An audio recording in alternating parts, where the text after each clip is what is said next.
Bonjour les amis, on se retrouve aujourd'hui pour la guidance hebdomadaire du lundi 27 septembre au dimanche 3 octobre inclus.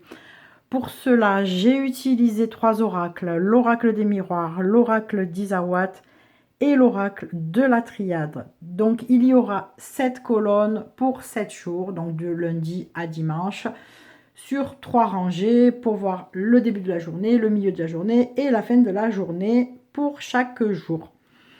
Mais tout d'abord, voyons ce qui se cache derrière la coupe. Donc nous avons avec la coupe la tendance, la synthèse de la semaine. On a deux lames, la loi et amour. Donc la loi représente la justice, l'équilibre, l'équité et les règles. L'amour représente donc la relation sentimentale, le partage, l'attachement, l'affection et la tendresse. Donc on comprend que cette semaine, on se dirigera de manière générale à un équilibre émotionnel. Alors, pour la journée de lundi, donc on va essayer de cadrer au mieux. Voilà. Donc on a tout d'abord l'échec avec l'oracle des miroirs, on a le risque avec Isawat et on a illusion avec la triade. Donc pour l'échec, l'échec représente ici les erreurs, les déboires. Ça peut être une défaite, ça peut être une faute, une impasse, mais on peut aussi considérer que ça peut révéler des difficultés, le revers d'une médaille, quelque chose en tout cas qui n'est pas très très positif. Donc ça commence plutôt pas trop bien, mais on va voir la suite, hein, ne soyons pas négatifs. Donc après nous avons la carte donc du risque. Alors le risque, c'est une situation probablement qui se présente et qui nous donne le sentiment de comporter un risque ou une notion de mise en difficulté qui est là, en tout cas en milieu de journée. En ce qui concerne la troisième lame, on a l'illusion. Donc l'illusion, c'est certainement la fausse route, le mauvais jugement, une chimère, quelque chose qu'on nous a fait croire. Alors peut-être qu'on va réaliser aujourd'hui, lundi, que l'on traverse une situation difficile qui comporte un risque ou bien quelque chose que l'on a voulu nous faire croire. Ou alors, ça peut être carrément que l'on pense que une situation est risquée et difficile, mais que tout ceci est le fruit de notre imagination. Donc ça peut être pris à deux sens. Voilà, donc pour la journée de lundi. Pour la journée de mardi, donc on a la réunion, on a le théâtre et on a le désert. Alors en ce qui concerne la réunion, cette carte représente les discussions, les rendez-vous, les accords.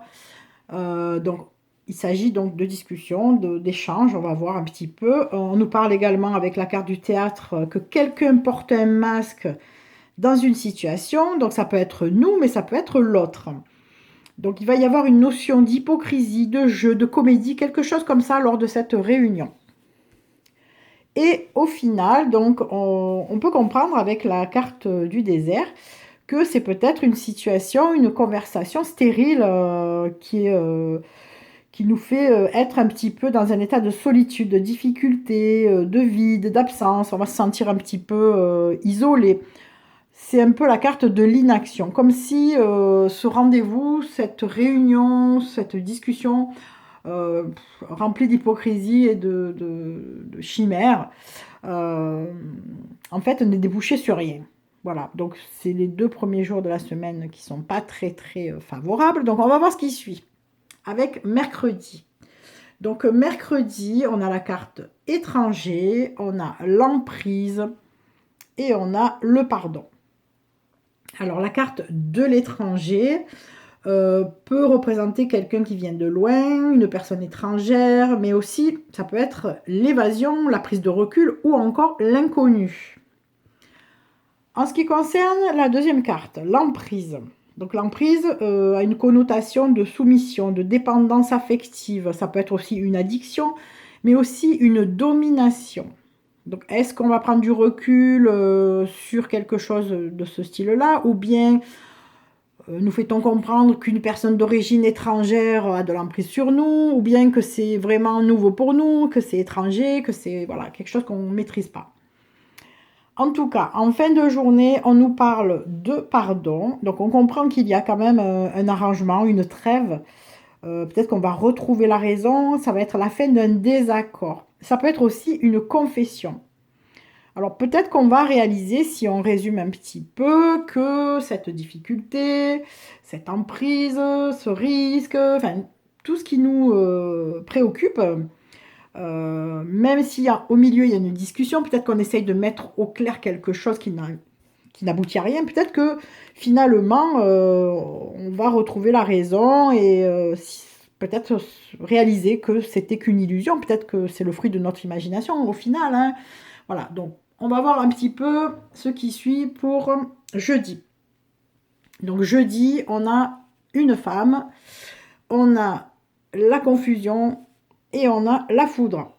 Alors la femme représente soit la consultante ou une personne proche de la consultante ou du consultant. Ça peut être une épouse, la mère, la fille, une très bonne amie. Mais cette carte représente aussi le calme, la douceur, la passivité, le tact, l'intuition. Alors, peut-être que l'on peut comprendre que si on a eu beaucoup de soucis les 3 premiers jours, on retrouve un petit peu la raison, puisqu'on l'a vu dans la carte du pardon. Mais peut-être que finalement, on va prendre les choses avec plus de douceur, plus de calme. Voilà, il y a aussi la carte du recul, hein, puisqu'on a vu étranger, ça peut être aussi ça. Mais la carte qui suit nous dit quand même qu'on est toujours dans une période de confusion, de trouble, de brouillard. On ne sait pas trop comment se diriger. On n'a pas encore pris conscience des choses. Mais sur cette carte de la confusion, on a quand même le ciel bleu en haut. Donc on comprend que ça arrive, c'est au loin, mais cette désorientation n'est peut-être que passagère. Que nous dit la suite, la carte de la foudre? Alors la foudre, c'est quelque chose qui peut faire peur parce que ça représente une cassure, un accident, mais ça peut être aussi une révélation. Ça peut être une explosion, un effondrement, une crise, mais peut-être aussi un mal pour un bien. Alors est-ce qu'en fin de journée, on craque et on fait une crise de nerfs? Est-ce qu'au final, on abandonne une idée? Il y a quelque chose qui se passe en tout cas. Et on va voir si c'est positif ou négatif en fonction des cartes qui suivent. Donc vendredi, on a la carte de l'ouverture. On a la bonne fée et on a la carte de l'ordre. Donc, qu'est-ce que cela signifie? La carte de l'ouverture, comme on peut le voir, est symbolisée par une clé. Hein. Donc, ça symbolise la solution, l'accès, la découverte, mais aussi être maître de la situation, être acteur de sa destinée, avoir le choix.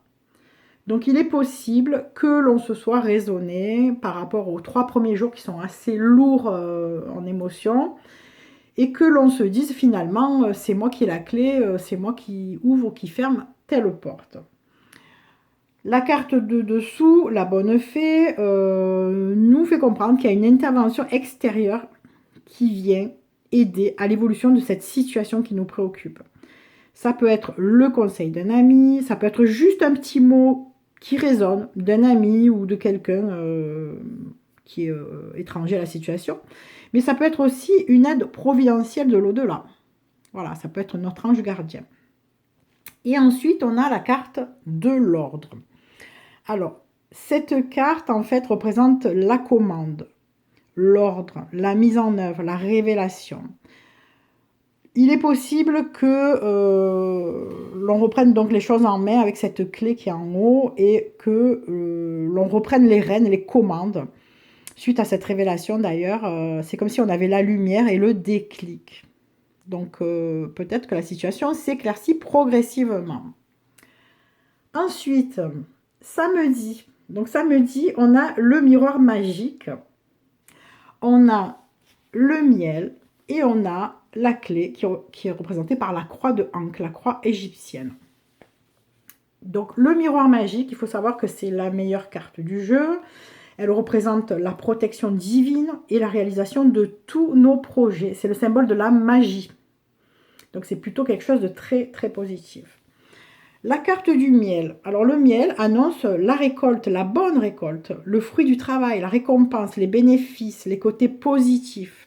Donc on voit qu'en fin de semaine, tout s'éclaircit. Hein. Voilà, c'est comme si après le mauvais temps, on avait le soleil qui revenait.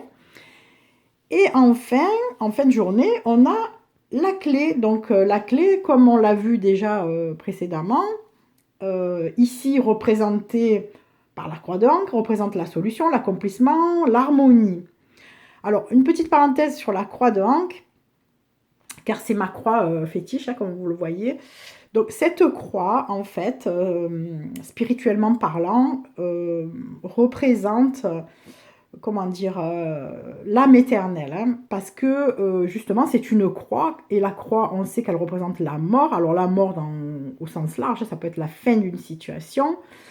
Mais elle est bouclée, cette croix. Donc la boucle, en fait, symbolise justement l'éternité, comme si il n'y avait ni début ni fin.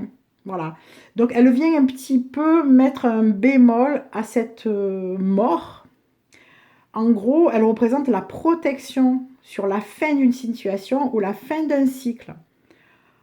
On peut, en tout cas, indiquer également qu'elle peut représenter le contournement d'une fin, comme si cette mort en réalité n'existait pas. Voilà. Donc ce qui veut dire, ce qui signifie qu'il y a quelque chose qui se termine, quelque chose qui nous préoccupe vraiment depuis le début de la semaine. Et au final, on a un petit peu la bénédiction avec le mur magique, mais aussi la protection. Et au final, peut-être qu'on va voir les choses différemment, comme s'il n'y avait pas de fin. Voilà. Pour la journée de dimanche, donc on a la fatalité, on a le cadre, et enfin la lumière.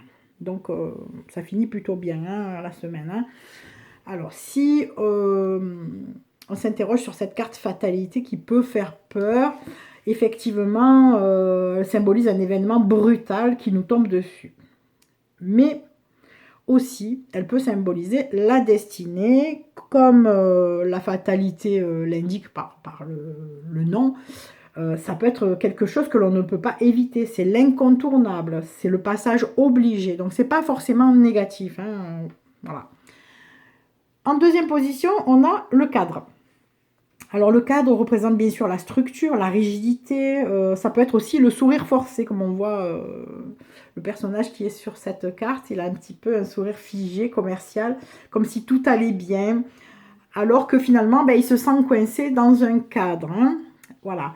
Et enfin, la dernière carte, c'est la lumière. Donc la lumière, c'est l'éclaircissement, l'illumination, la clarté, mais ça peut être aussi la comédie. C'est-à-dire qu'on peut être sous les projecteurs et faire son cinéma. Alors, si on résume un peu tout ça, on comprend qu'une situation assez difficile en début de semaine nous fait peut-être croire que l'on prend un risque ou que l'on a pris un risque. Et que au final, bon, c'est peut-être qu'illusion, hein, peut-être que c'est le fruit de notre imagination ou de nos perceptions.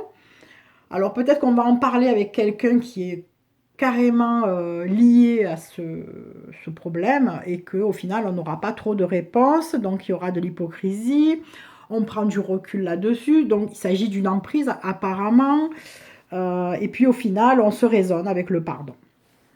On comprend que l'on va faire preuve de tact, user de notre côté féminin, même si on est un homme. Malgré tout, on va rester encore un petit peu dans la confusion, et puis on va craquer. Voilà, moi ce que je comprends. Au final, après avoir craqué, eh bien, tout s'éclaircit. On a la clé pour ouvrir les portes. On décide de prendre les choses en main. On a la bonne fée qui est avec nous. Et puis, surtout, on comprend qu'on a la révélation, comme si ça venait de l'univers. Hein, voilà. On a la protection divine par-dessus. On récolte le bénéfice d'avoir peut-être fonctionné au final comme ça. Et on a la protection. Voilà. Et la solution en plus. Hein, ça fait deux fois la clé. On comprend que de toute façon, c'est comme ça et pas autrement. Donc, il faut lâcher prise. Il ne faut pas vouloir maîtriser les choses. On va faire comme si tout allait bien et comme si on entrait dans le cadre que l'on a voulu nous imposer peut-être. Et au final, soit on a la lumière et tout s'éclaire, ou alors on va faire comme si on était sous les projecteurs et jouer un rôle pour faciliter les choses, ou les deux. Voilà, donc j'espère que cette guidance vous aura éclairé, c'est le cas de le dire. Je vous souhaite une excellente semaine et puis je vous retrouve lundi prochain pour un nouveau tirage. Bisous bisous à tout le monde.